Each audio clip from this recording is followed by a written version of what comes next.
प्रिय भक्तगण, आज हम आपको एक कथा का श्रवण करा रहे हूं जो सुनने मात्र से आपके जीवन में सुख संपत्ति और धन की वर्ष होगी। तो चलिए कथा को प्रारंभ करते हैं। श्रोताओं, एक जंगल में एक तोता और मैना ने प्रेम पूर्वक आपस में मिलकर रहा करता था। उनमें बहुत प्रेम था। एक दिन किसी विवाद के कारण तोता और मैना के बीच झगड़ा हो गया। तोता ने कहा कि इस संसार में सबसे बड़ा पापी और विश्वासघाती स्त्री है। मैना ने जवाब दिया कि इस संसार में सबसे ज्यादा पापी और विश्वासघाती पुरुष होते हैं। जब वे दोनों आपस में लड़ते रहे और अपने विवाद का निदान के लिए वे भगवान शिव के पास गए और अपनी बात बताई। शिव जी ने तोते से कहा, तुम कैसे कह सकते हो कि संसार में स्त्री पुरुषों की अपेक्षा ज्यादा पापी और विश्वासघाती है? अगर आप यह कहानी सुन रहे हैं तो पूरा सुनिए। इस कथा को आधा अधूरा छोड़कर जाने की गलती मत करिएगा, क्योंकि इस पवित्र कथा को पूरा सुनने से मनचाहा फल की प्राप्ति होगी। इसलिए इस कथा को पूरा सुने। आप शिव भक्त हैं तो भोलेनाथ का अनादर ना करें। तोता बोला, प्रभु, मैं आपको एक कहानी को सुनाना चाहता हूं जिससे हम सबको यह साबित होगा कि स्त्री पुरुषों की अपेक्षा ज्यादा पापी और विश्वासघाती होती है। फिर भगवान शिव बोले, ठीक है, तुम कहानी सुनाओ। होता हूं तब तक माता पार्वती आ जाती है और कहती हैं, मुझे भी यह कहानी सुननी है, मैं भी सुनना चाहती हूं। तब भगवान शिव कहते हैं, ठीक है। फिर तोता भगवान शिव और माता पार्वती के सामने कहानी सुनाने लगता है। एक राज्य में अग्रसेन नाम का राजा राज्य करता था। उसके पास 4 बेटे थे जो सभी बहुत ही बहादुर और प्रतापी थे। लेकिन सबसे बड़ा बेटा, जिसका नाम चंद्रसेन था, वह न केवल प्रतापी बल्कि बहुत ही सुंदर भी था। उसकी पत्नी चंद्रप्रभा भी बहुत ही सुंदर और रूपवान थी। वह अपने आगे किसी दूसरी स्त्री को सुंदर नहीं मानती थी। एक दिन राजा अग्रसेन ने अपने बेटे चंद्रसेन को उसकी किसी बात पर नाराज होकर के राज्य से निकाल देने का आदेश दिया। राजा का यह आदेश सुनकर कि सभी इस बात से चिंतित हो गया। फिर चंद्रसेन अपने महल में गया और उदास हो गया। उधर चंद्रसेन को उदास देखकर उसकी पत्नी ने पूछा, प्राणनाथ, आप उदास क्यों हैं? आप इतना मुरझाया हुआ क्यों हैं? राजकुमार होकर भी आप इस तरह चिंतित क्यों हैं? तब चंद्रसेन सोचने लगा कि मैंने बहुत बुरा किया है और अपनी सारी बात अपनी पत्नी को बता दी। उसी समय उसकी पत्नी हो जाती है।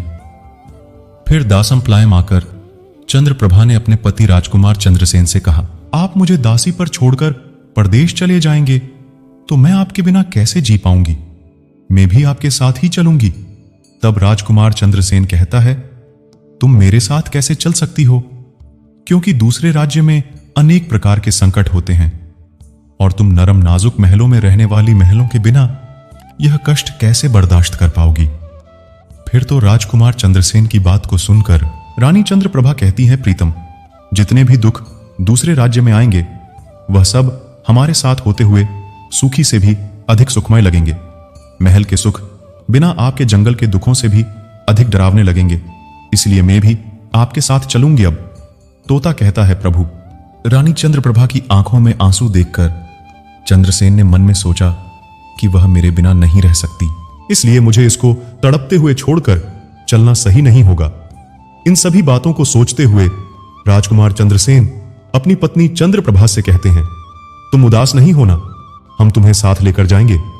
इस बात से चंद्रप्रभा खुश हो जाती है और अपने पति के साथ जाने की तैयारी करने लगती है। अगली सुबह वे राज्य से बाहर निकलकर एक जंगल में पहुंचते हैं। चलते चलते थक जाते हैं और फिर उन्होंने एक बरगद के वृक्ष के नीचे विश्राम करने का निर्णय लेते हैं। वे बहुत थके हुए थे। ठंडी हवा के झोंकों ने उन्हें नींद तुरंत आ गई, परंतु कुछ देर बाद वहीं पर एक सांप ने रानी को काट लिया। फिर तोता कहता है, हे प्रभु, आगे सुने। सांप के इससे ही रानी तड़पने लगी और चंद्रसेन की आंख खुल गई तो रानी की तड़पता हुआ देखकर और सांप को जाता हुआ देखकर चंद्रसेन बेचैन हो गए। फिर कुछ देर बाद रानी की मृत्यु हो गई। इस प्रकार मृतक रानी को देखकर चंद्रसेन ऊंचे स्वर में रुदन विलाप करने लगे। उसका रोना धोना सुनकर जंगल के जीव जंतु उसे खाने के लिए वहां आ गए। फिर चंद्रसेन ने मन में सोचा, अब जीवन संगिनी ही मर गई है तो मैं अब जीकर क्या करूंगा और इसी जंगल में अपने प्राण त्याग दूंगा। ऐसा मन में सोचता है।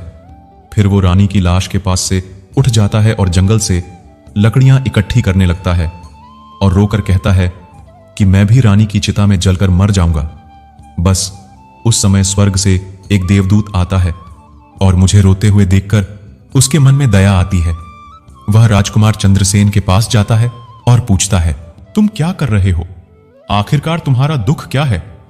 तो राजकुमार चंद्रसेन ने देवदूत से कहा, मेरे पास अपना दुख कहने की शक्ति नहीं है। मुझे चाहिए कि पह धरती फट जाए और मैं इसमें समा जाऊं। फिर देवदूत ने कहा, तुम मुझे अपना हाल बताओ, शायद मैं तुम्हारी मदद कर सकूं। फिर चंद्रसेन ने कहा, महाराज, मैं एक राजकुमार हूं और राजा अग्रसेन का बेटा हूं। मेरे पिता ने मुझे राज्य छोड़ने के लिए कहा था, इसलिए मेरी पत्नी और मैं इस जंगल में चलते चलते यहां आ गए। यहां आकर मेरी पत्नी को सर्प ने काट लिया है और उसकी मृत्यु हो गई और मैं लकड़ियां इकट्ठा कर रहा हूं ताकि मैं अपनी पत्नी के साथ ही जलकर अपने आप को भी अग्नि के हवाले कर सकूं। तब तोता कहता है, हे प्रभु, आगे सुने। चंद्रसेन की बातों को सुनकर देवदूत कहते हैं, राजकुमार, तू बड़ा मूर्ख है। यह संसार है, यहां इंसानों का आना जाना लगा रहता है। इस शरीर को एक दिन सबको त्याग देना पड़ेगा। तू भी इसे जानता है। इस संसार में कोई भी किसी के साथ नहीं आता और ना ही किसी के साथ जाता है। फिर भी तुम मूर्खों की तरह यह बात कर रहे हो। अगर तू जीवित रहेगा तो बहुत सारी रानियां तुझे मिलेंगी, इसलिए मेरे कहने पर मरने का विचार छोड़ दो। इस मानव शरीर को प्राप्त करने के लिए देवता भी बेहद इच्छुक होते हैं। तू फिर इस शरीर को क्यों नष्ट करना चाहता है? इस प्रकार देवदूत के शब्दों को सुनकर चंद्र से कहता है, महाराज, आपने जो कुछ कहा है वह सत्य है, किंतु ऐसी पतिव्रता पत्नी मुझे किसी जन्म में भी नहीं मिलेगी, इसलिए मैं इसके साथ ही मरूंगा। फिर देवदूत चंद्रसेन के विचार सुनकर देवदूत ने जान लिया कि यह अपनी पत्नी के बिना नहीं रह सकता है। तब देवदूत ने चंद्रसेन से कहा, राजकुमार, तेरी पत्नी के जीवित करने के लिए केवल एक ही उपाय है। अब तू मेरी बात को ध्यान से सुनो। यदि तू इस उपाय को कर सकता है तो तेरी रानी जीवित हो सकती है। फिर चंद्रसेन ने कहा, महाराज, आप जो कुछ भी कहेंगे वह सब करने के लिए तैयार हूं, केवल मेरी पत्नी को जीवित कर देना। तब देवदूत ने कहा, तुम्हारी रानी की आयु केवल 20 वर्ष थी, जिसने इसे बिता दिया। इसके बदले तेरी उम्र 70 वर्ष की है, जिसमें से 30 वर्ष बीत चुके हैं। तेरी जीवन काल में 40 वर्ष अब भी बाकी है, यानी तुझे 40 साल और जीने का अवसर है। यदि तू अपनी पत्नी को आधा अपने जीवन का समर्पण कर देता है तो तुम दोनों की आयु समान हो जाएगी। अगर तुम यह मान लो तो रानी जल्द ही ठीक हो जाएगी। इस तरह देवदूत की बात सुनकर राजकुमार चंद्रसेन ने कहा, मुझे मान्य है। फिर देवदूत ने चंद्रसेन के हाथ में पानी दिया और 20 वर्षों तक रानी के पैरों पर पानी डालने का संकल्प दिया। अब जैसे ही चंद्रसेन ने संकल्प किया कि वह जल को रानी के पैरों पर डालेगा, देवदूत ने कह दिया, पानी को पैरों पर डालने से पहले मेरी एक बात को ध्यान से समझ लो। इसमें एक गुप्त रहस्य भी है। अभी तो तुझे रानी की आवश्यकता है, तुम पानी डालकर उसको बचा सकते हो, लेकिन भविष्य में अगर रानी की आवश्यकता नहीं पड़ती है तो तुम अपने संकल्प को वापस ले सकते हो, और जब तुम वह संकल्प वापस लेते हो तो तुम्हारी रानी को तुरंत ही मौत हो जाएगी। परंतु एक बात हमेशा याद रखना, इस संकल्प को कभी वापस ना लेने की बात रानी से कहना मत, वरना तुम अपने संकल्प को वापस नहीं ला सकोगे। हमेशा याद रखना, जीवन में कुछ बातें हमेशा छिपा कर रखनी चाहिए, क्योंकि कभी कभी यह बातें काम आ सकती हैं। फिर तो ऐसा कहकर और उस रानी के सामने आकर वह देवदूत जो थे अंतर्ध्यान में चले गए। तब चंद्रसेन रानी से कहता है, आप सो गई थी, मैंने आपको नहीं जगाया। फिर चंद्रसेन कहने लगा, तुम बहुत थकी हुई थी, इसलिए मैंने तुम्हें नहीं जगाया। इस प्रकार राजकुमार चंद्रसेन ने अपनी रानी से सारी बातें छिपा दी कि सर्प ने तुम्हें काट लिया था और तुम मर गई थी। मैंने तुम्हें फिर जीवित कैसे किया है, यह सब राजकुमार ने अपनी पत्नी से छिपा लिया। फिर तोता बोला, प्रभु, फिर यह दोनों आगे बढ़ गए। कई दिनों बाद उन्होंने एक बहुत ही सुंदर स्थान देखा। वहां पर एक फकीर की कुटिया थी। जब वे वहां पहुंचे तो उन्होंने देखा कि एक सुंदर युवक फकीर हुक्का पी रहा था। वे दोनों बहुत ही थके हुए थे, इसलिए वे फकीर के पास बैठ गए। उस समय राजकुमार ने रानी से कहा, रानी, हमें प्यास लगी है, हम कुएं पर जाकर पानी पी आते हैं। अगर तुम भी प्यासी हो तो तुम्हारे लिए भी पानी ले आते हैं। तब राजकुमार की बात को सुनकर रानी ने कहा, मुझे तो प्यास नहीं लगी है, आप जाइए पानी पिए, फिर वापस आइए। इसके बाद रानी की जवाब सुनकर राजकुमार चंद्रसेन एक लंबी रस्सी लेकर कुएं की ओर जा रहे हैं। चंद्रसेन पानी पीने पहुंचे तो राजकुमारी चंद्रप्रभा उस फकीर की ओर देख रही है। चंद्रप्रभा फकीर की सुंदरता को देखकर उस पर मोहित हो गई, अर्थात वह उसको दिल दे बैठी थी। अब वह फकीर से कह रही हैं, फकीर साहब, आप यहां बहुत खुशी से रहते हैं। फकीर ने कहा, तुम भी मेरे साथ रह सकती हो, लेकिन तुम्हारे पति भी साथ में हैं, तो कैसे तुमको रख सकते हैं? इसके बाद राजकुमारी चंद्रप्रभा ने फकीर के सामने अपनी प्रेम लीला प्रकट की।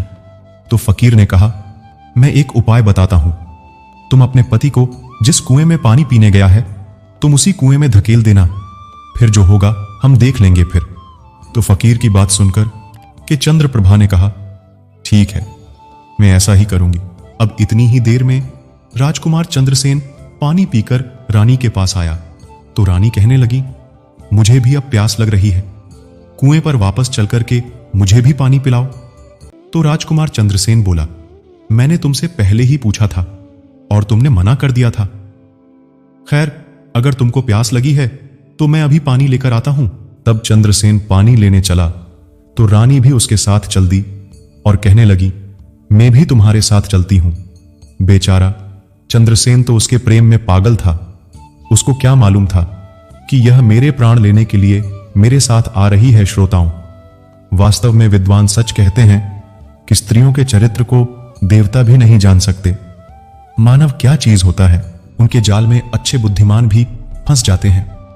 जब राजकुमार चंद्रसेन कुएं पर जाकर पानी भरने के लिए डोल भरता है तो रानी ने अपने पति यानी राजकुमार चंद्र सह को धक्का देकर कुएं में गिरा देती है और खुद फकीर के पास चली जाती है। वह फकीर रानी को अपने साथ ले जाकर एक राज्य में बस जाता है। वहां दोनों खुशी से रहने लगते हैं। फकीर ने फिर रानी को ऐसा नाचना और गाना सिखाया कि वह नृत्यांगना के रूप में मशहूर हो गई। धीरे धीरे वह राजकुमारी पूरे नगर में प्रसिद्ध हो गई। इस तरह रानी के नृत्य और गीत के कारण वह फकीर के पास लाखों रुपए बन गए। रानी भी उस फकीर के साथ मस्ती में रहने लगी थी। जिस समय रानी ने अपने पति चंद्रसेन को कुएं में ढकेल दिया था, तब संयोग से एक जंजीर जो कुएं में लटकी थी उसे पकड़ लिया था। चंद्रसेन ने उसको पकड़ा और कुएं में लटकता रहा। ईश्वर को याद करते हुए वह सोचने लगा, क्या यही मेरे प्यार की सजा है? और कुछ समय बाद बंजारों का एक काफिला वहां आया। काफिले में से एक बंजारा डोल लेकर कुएं का पानी भरने लगा। जब उसने पानी में डोल डाला तब चंद्रसेन ने उसका डोल हाथ से पकड़ लिया। बंजारा यह देखकर चौंक गया और पूछा, तुम कौन हो? राजकुमार, चंद्रसेन ने कहा, भाई मैं आफत का मारा हुआ हूं, मुझे यहां से निकाले और मेरी जान बचाओ। मैं सारी जिंदगी आपके उपकार को नहीं भूलूंगा। और ऐसा कहकर के राजकुमार बंजारे से प्रार्थना करने लगा। फिर तो राजकुमार चंद्रसेन के दुख को देखकर कि उस बंजारे को उस पर दया आ गई और उसने चंद्रसेन को कुएं से बाहर निकाल लिया और फिर पूछा, यह भाई तुम कौन हो? तुम इस कुएं में कैसे गिरे? तुम मुझे अपना हाल बताओ। तब चंद्रसेन ने कहा, भाई मैं अपना हाल आपसे कैसे कहूं? जो मुश्किलें मेरे साथ हुई हैं, भगवान ना करे किसी के साथ ऐसा हो। फिर चंद्रसेन ने कहा, यदि तुम मुझसे जानना ही चाहते हो तो मैं आपको अपनी कहानी सुनाता हूं। मैं एक राजकुमार हूं। मेरे पिता ने मुझे राज्य से निकाल दिया था, इसलिए मैं अपनी प्रिय पत्नी के साथ एक जंगल में पहुंच गया। मेरी पत्नी और मैं एक दूसरे से बहुत प्यार करते थे। जंगल में एक सांप ने मेरी पत्नी को काट लिया, जिससे उसकी मृत्यु हो गई। मैं जब अपनी पत्नी के साथ मरने जा रहा था, तब एक देवदूत ने मुझ पर दया की और मेरी आयु के 20 वर्ष में मेरी पत्नी को देने के बाद उसे पुनः जीवित कर दिया। फिर हम उस जंगल से आगे बढ़े। कुछ दिनों बाद हम एक स्थान पर पहुंचे जहां एक फकीर का डेरा था। मुझे प्यास लगी, मैं पानी पीने गया। जब मैं वापस आया तो मेरी पत्नी ने मुझसे कहा कि उसको भी प्यास लगी है, मुझे भी पानी पिलाओ। और इसी तरह कहकर मेरी पत्नी मेरे साथ उस कुएं पर आ गई। मैं कुएं से पानी निकाल रहा था तो उसने मुझे पीछे से धक्का दिया। कुएं में लटकी हुई एक जंजीर मेरे हाथ में आ गई, जिससे मैं कुएं में गिरने से बच गया। और फिर जब आप आए तो मैंने आपको आवाज दी, जिसके बाद आपने मुझे कुएं से बाहर निकाला। अब तोता बोला, प्रभु, इस प्रकार राजकुमार चंद्रसेन ने दुखी मन से सारा हाल 80% उस बंजारे से कह दिया और फिर अपनी व्यथा सुनाकर चंद्रसेन चुप हो गए। उधर बंजारा ने उसकी बात की सुना और रानी की करतूत सुनकर दुखी होकर कहा कि स्त्रियां का चरित्र भगवान भी नहीं समझ सकते तो मनुष्य कैसे समझ सकता है। बोलकर ऐसे कहकर बंजारा ने चंद्रसेन को सिर पर हाथ फेरा और कहा, तुम चिंता मत करो, भगवान बड़े दयालु हैं, वह तुम्हारी सहायता करेंगे। फिर उसने और कहा, तुम चाहो तो हमारे साथ कुछ दिन रुक सकते हो। राजकुमार चंद्रसेन ने उन बंजारों के साथ रहने को सहमत हो गया। फिर उनकी सहायता से वह कुछ दिनों बाद उसी राज्य में पहुंचा जहां उसकी पत्नी चंद्रप्रभा और वह फकीर रह रहे थे। उस राज्य को देखकर वह बंजारे से कहा, भाई, मेरी इच्छा है कि तुम कुछ दिन इस राज्य में रहते हैं। तब बंजारे ने कहा, आप जैसे चाहे, मुझे कोई आपत्ति नहीं है। फिर राजकुमार चंद्रसेन, जो बंजारे से विदा होकर राज्य में आया, काम की तलाश में घूमने लगे। कुछ दिनों बाद राजकुमार की मेहनत परिश्रम देखकर उसे एक बड़ा व्यापारी ने अपने पास नौकरी पर रख लिया। इस तरह राजकुमार चंद्रसेन ने उस व्यापारी के पास रहना शुरू किया और बड़ी मेहनत और प्यार से अपने कर्तव्यों का निर्वाह करना शुरू किया। यह देखकर उस व्यापारी ने चंद्रसेन को बड़ा सम्मान दिया और उसे अपने यहां का मुनीब बना लिया। और इस तरीके से राजकुमार चंद्रसेन के दिन बड़ी खुशी खुशी गुजरने लगे। अब एक दिन नगर के राजा के यहां चंद्रप्रभा के नृत्य का आयोजन हुआ। राजा ने उस शहर के सभी बड़े व्यापारी और सेठों को अपने यहां नृत्य देखने के लिए आमंत्रित किया। जब राजकुमारी चंद्रप्रभा का नृत्य होने वाला था, शहर के सभी व्यापारी और सेठ साहूकार राजा के यहां पहुंच गए। चंद्रसेन, जो रानी के नृत्य और गायन की प्रशंसा सुनता था, उसने भी सोचा कि मुझे इस नृत्य को देखना चाहिए। उसने भी राजा के दरबार में सेठ के साथ यहां पहुंच गया। रानी ने अप्सरा के समान नृत्य किया और उनकी सुरीली आवाज में कई सुंदर रागों को प्रस्तुत किया। उनके को सुनकर महफिल के सभी लोग आश्चर्य में आ गए और सभी बहुत सारे इनाम दिए। इसके साथ ही राजा से लेकर प्रजा तक सभी ने उन्हें प्रशंसा की। राजकुमार चंद्रसेन ने अपने हाथ की अंगूठी उठाई जिसमें हीरा भरा हुआ था और फिर वह उसे उतारकर रानी चंद्रप्रभा को भेंट कर दी। इसके बाद रानी चंद्रप्रभा ने अंगूठी को पहचान लिया और मन ही मन में कहने लगी, यह तो बहुत बड़ा आश्चर्य हो गया। मेरा पति जिंदा है और यहां पहुंच गए हैं। अब वह मुझे छोड़ेगा नहीं, इसलिए मुझे कुछ ऐसा करना चाहिए जिससे वह मारा जा सके। उसने मन में सोचा, अब मैं यहां के राजा को एक सुरीली गाना और नृत्य सुनाऊंगा के आदेश से उन्हें मारवा दूंगी। इसके बाद राजकुमारी चंद्रप्रभा ने एक सुरीली गाना और नृत्य को सुनाई। रानी की इस बसंत की बहार को सुनकर राजा खुश हुआ। वह चंद्रप्रभा को वो बोले, मैं तुम पर बहुत खुश हूं, तू मुझसे क्या मांगती हो? तब राजकुमारी ने कहा, अगर आप मुझसे प्रसन्न हैं तो सबसे पहले मुझे वचन दीजिए और फिर जो कुछ मैं मांगूंगी वह आप मुझे बही देंगे। फिर चंद्रप्रभा ने कहा, इस सभा में मेरे एक चोर हैं, कृपया उसे फांसी की सजा दे। राजा ने कहा, तुम उस चोर को मेरे सामने लाओ। रानी ने उसका हाथ पकड़ा और उसे राजा के सामने ले गई। राजा ने अपने सैनिकों को आदेश दिया कि उस चोर को झल्लादों से पास ले आओ और उसे चोर को फांसी पर चढ़ा दी। इसी बीच चंद्रसेन का सेठ भी वहां पहुंचा। वह डर कर चंद्रसेन के पास गया और पूछा, तुमने क्या चुराया इस नृत्यकी का, जिसके कारण वह तुझे मारना चाहती है? चंद्रसेन ने अपने मालिक से कहा, मालिक, मैंने कुछ नहीं चुराया है, बस आप इस राजा को केवल यह बता दो कि वह मेरी दो बातें सुन ले, इससे मेरी जान बच सकेगी। अब चंद्रसेन का मालिक इसे सुनकर अपने साथी व्यापारियों और साहूकारों के पास गया और सभी ने मिलकर मशवरा किया। उन्होंने कहा, मित्रों, या तो राजा न्याय करें या हम सभी इस शहर को छोड़कर कहीं और चले जाएंगे। और कहने लगे, राजा साहब, हमारा मुनिय निर्दोषी है, उसे मार देने की आपका आदेश है। वह कह रहा है कि वह अपनी दो बातें आपको कहना चाहता है, फिर भी आपको लगे कि उसने अपराध किया है तो उसे फांसी दे देंगे, लेकिन मेरे मरने से पहले राजा केवल मेरी दो बातों को जरूर सुने। फिर राजा ने व्यापारियों की बात सुनकर कहा, ठीक है, मुनीब को बुलाओ। चंद्रसेन को लेकर राजा के सामने लाया गया और राजा ने कहा, तुम जो कुछ कहना चाहते हो वो मेरे सामने कहो। तब राजकुमार चंद्रसेन ने कहा, महाराज, मैंने क्या दोष किया है जिसके कारण आपने मेरी हत्या का आदेश दे दिया है? फिर उसकी बात को सुनकर राजा ने कहा, तू इस नर्तकी का चोर है। तो चंद्रसेन ने कहा, नहीं महाराज, मैं इस कुल्लटा स्त्री का पति हूं जिसने कुएं में धकेल कर एक फकीर के साथ चली आई है। राजकुमारी चंद्रप्रभा ने समझ लिया कि बात बिगड़ रही है। तब राजा से कहती है, महाराज मैं कुल्लटा हूं, यह झूठ बोल रहा है। यह कौन है? मैं इसे जानता तक नहीं। यह तो मेरा चोर है, मैं सिर्फ इतना ही जानती हूं। फिर राजकुमार चंद्रसेन ने कहा, महाराज ठीक है, अगर यह मेरी पत्नी नहीं है तो वह सब कुछ जो मैंने रास्ते में छोड़ा था वह मेरी अमानत के रूप में वापस कर दें। फिर चंद्रसेन रानी की ओर देखें। राजकुमार ने अपनी अमानत को लौटाने की बात की तो राजकुमारी चंद्रप्रभा ने इसे स्वीकार कर लिया। तब चंद्रसेन ने कहा, अच्छा, अब तुम अपने हाथों में पानी लो, हमारा न्याय इसी सभा में होगा।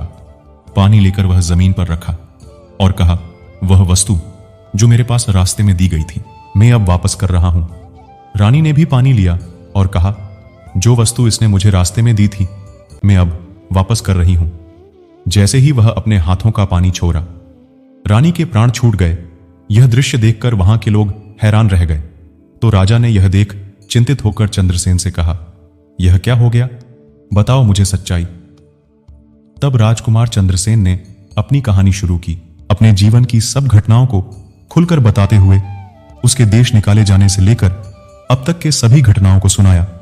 राजा ने सब कुछ सुनकर चंद्रसेन को अपने गले लगा लिया और अपनी बेटी की शादी चंद्रसेन के साथ कर दी। तोता ने कहा, प्रभु, मैंने इस कहानी को सुना है। मैं भी स्त्रियों से घृणा करता हूं और मैं यह कह सकता हूं कि इस संसार में स्त्रियां पुरुषों से अधिक पापी और विश्वासघाती होती हैं। अब श्रोताओं, एक बार तोते ने भगवान शिव और पार्वती को एक कहानी से यह बताया कि स्त्री पुरुषों की तुलना में अधिक पानी और विश्वासघाती होती हैं, तो सभी ने इसे सुनकर हैरानी में डाल दिया। पार्वती ने कहा, प्रभु, मुझे लगता है कि तोते सच कह रहा है।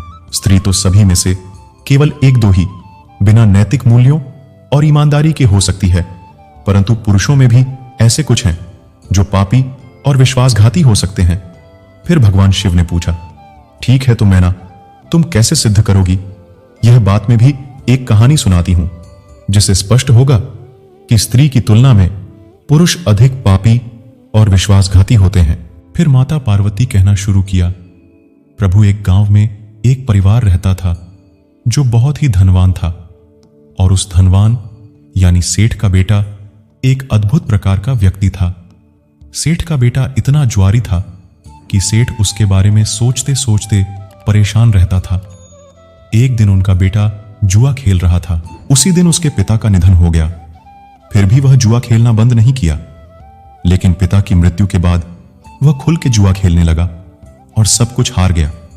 फिर वह अपने गांव से दूर चला गया और एक सेठ के घर पहुंचा और सेठ से बोला, मुझे बहुत तेज प्यास लगी है, मुझे एक गिलास पानी मिलेगा? तो सेठ ने उस युवा से पूछा कि तुम कौन हो, क्या करते हो और कहां से आए हो? जिसके उत्तर में उस युवा ने कहा, मैं एक व्यापारी हूं और यहां से जा रहा था तो सोचा कि पानी पीकर चला जाऊं। तब सेठ ने पूछा कि तुम क्या व्यापार करते हो? तब युवा कहता है, व्यापार करते समय मेरे सामान समुद्र में गिर गया, इसलिए यदि आप मेरी कुछ मदद कर दें तो अच्छा होगा। फिर सेठ ने लड़के की बात सुनी और फिर उसकी बातों के जाल में फंस गया और कहने लगे कि बेटा, क्या तुम तो ठीक हो और कुछ कमा भी लेते हो, तो क्या मेरी बेटी से शादी करोगे? अब तो यह बात सुनकर युवा खुश हो जाता है और शादी के लिए हां कह देता है, जिसके बाद दोनों का विवाह हो जाता है। प्रभु, इस प्रकार सेठ अपनी बेटी को धन के साथ विदा कर देते हैं। उधर युवा लड़का को तो बस केवल धन के लिए विवाह करना था, तो उसने वह भी कर लिया। अब विवाह के बाद जब युवा सेठ की लड़की को साथ लेकर जा रहे थे तो एक जंगल आ गया। वहां पर युवा लड़का अपनी पत्नी से बोला, देखो, हम अभी जंगल में हैं, यहां कोई चोर हमारे गहनों को चुरा सकता है, इसलिए आप अपने सभी गहनों को मुझे दे दें ताकि हम सुरक्षित रह सकें। युवा की पत्नी ने अपने पति पर भरोसा किया और अपने सभी गहनों को उन्हें सौंप दिया। और क्यों ना करें, क्योंकि वह उनके पति थे। उसके बाद युवा ने अपनी पत्नी के गहनों को एक पारदर्शी बंधने में बांध लिया और फिर वे जंगल में आराम से ठहरे। इस दौरान युवा के मन में लालच उत्पन्न हुआ और उनकी पत्नी के साथ जाने वाली एक दासी थी जिसे सेठ ने अपनी लड़की के साथ भेजा था। युवा ने फिर उस दासी को मार डाला। फिर उसने अपनी पत्नी को एक कुएं में गिरा दिया और मन में यह विचार किया कि मैं इसके साथ में सिर्फ पैसों के लिए शादी की थी, मेरे पास पैसे मिल गए और उसने सोचा कि वह पानी में डूबकर मर जाएगी। इस तरह सोचकर वह युवा वहां से चला गया, लेकिन उसकी पत्नी नहीं मरी और वह कुएं से बाहर निकलने के लिए आवाज देती रही। कुएं के पास से एक आदमी गुजर रहा था और जब उसने किसी महिला की आवाज सुनी तो वह उस महिला को कुएं से बाहर निकाल लिया। फिर कुएं से बाहर निकलने के बाद महिला ने अपनी सारी जानकारी उस व्यक्ति को दी और उस व्यक्ति ने महिला को उसके पिता के घर पहुंचा दिया। अब जब महिला पिता के घर पहुंची तो उसके पिता ने पूछा, तुम्हारे साथ क्या हुआ? महिला ने कहा, पिताजी, जंगल में कुछ चोरों ने हम पर हमला किया था और दासी को मार दिया, मुझे कुएं में धकेल दिया और पति के बारे में कुछ पता नहीं। बेटी की बातें सुनकर सेठ जी ने कहा, कोई बात नहीं भगवान, सब ठीक करेंगे। अब मैं यह कहती हूं कि प्रभु, इस दुनिया में स्त्री और पुरुष दोनों ही विश्वासघाती और पापी हो सकते हैं। अब आपके हाथ में न्याय का फैसला है। मैंने भी आपको एक कहानी सुनाई है और तोते ने भी एक कहानी सुनाई है, अब आप ही न्याय करें। उसने अपनी पत्नी को मारा और सारा सामान लेकर के चला गया। अब तोता और मैना की कहानी सुनकर भगवान शिव बोले, ठीक है तोता और मैना, मैंने तुम्हारी कहानी को ध्यान से सुना है, अब मैं तुम्हारा न्याय करता हूं। सच में इस संसार में स्त्री और पुरुष के बीच ज्यादा पापी या विश्वासघाती कौन होता है, यह मेरे लिए स्पष्ट है। शिव जवाब देते हैं, बिना किसी शंका के यह सत्य है कि इंसान की सोच उसके इस स्तर से नीचे जा सकती है और वहीं पापी और विश्वासघाती होता है, चाहे वह स्त्री हो या पुरुष। इंसान को किसी भी प्रकार के पाप करने से पहले यह सोचना चाहिए कि क्या वह सही है या नहीं। पापी और विश्वासघाती होने की कोई जाति नहीं होती, वह इंसान की सोच और कृतियों का परिणाम होता है। श्रोताओं, वास्तव में इंसान की सोच उसके स्तर से नीचे जा सकती है और यही पापी और विश्वासघाती बना देता है। इस वीडियो को बोलते समय कोई त्रुटि हो तो मैं क्षमा चाहती हूं। उम्मीद है आप सभी को यह वीडियो अच्छी लगी होगी। अगर आप शिव के सच्चे भक्त हैं तो चैनल को सब्सक्राइब और वीडियो को लाइक करके कमेंट में हर हर महादेव लिख दीजिए। धन्यवाद।